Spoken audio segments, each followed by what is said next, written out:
जय जिनेन्द्र प्रणाम। Welcome to निर्भा।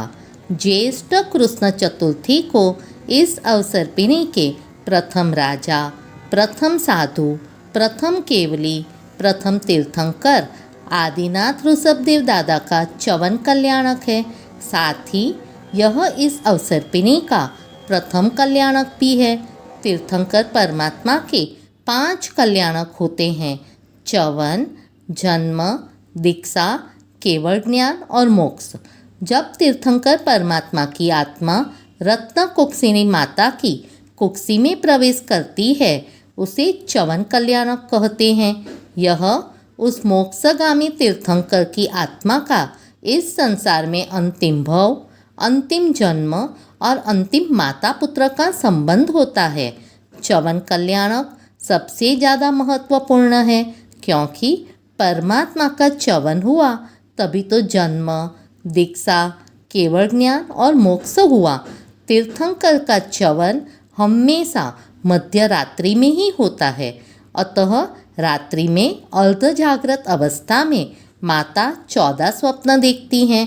Chyavan के समय यदि तीर्थंकर की आत्मा देवलोक से आती है तो माता 14 स्वप्न में देव विमान देखती है।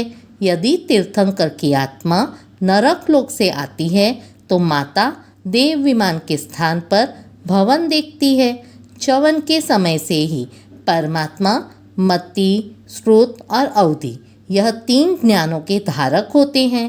परमात्मा ऋषभदेव ने सर्वार्थ सिद्ध अनुत्तर विमान में अपना 12वां भव पूर्ण कर ज्येष्ठ कृष्ण चतुर्थी की मध्यरात्रि में अयोध्या के नाभि कुलकर की रानी मरुदेवी माता की कुक्षी में चवन किया। उस समय उत्तर आषाढ़ा नक्षत्र और धन राशि थी। स्वप्न विज्ञान बहुत गहरा शास्त्र है। जब विशिष्ट जीवात्मा का चवन होता है तब माता विशिष्ट स्वप्न देखती है। मरुदेवा माता ने स्वप्न में प्रथम वृषभ यानी बैल देखा। परमात्मा के चवन के समय तीनों लोक में आनंद और प्रकाश फैल जाता है। नारकी के जीव को भी उस पल में साता प्राप्त होती है। एक जीव निगोद से बाहर निकलता है। सकेंद्र नमोत्थुरम द्वारा परमात्मा की स्तुति करता है। गर्भ के प्रभाव से माता को शुभ दोहले उत्पन्न होते हैं।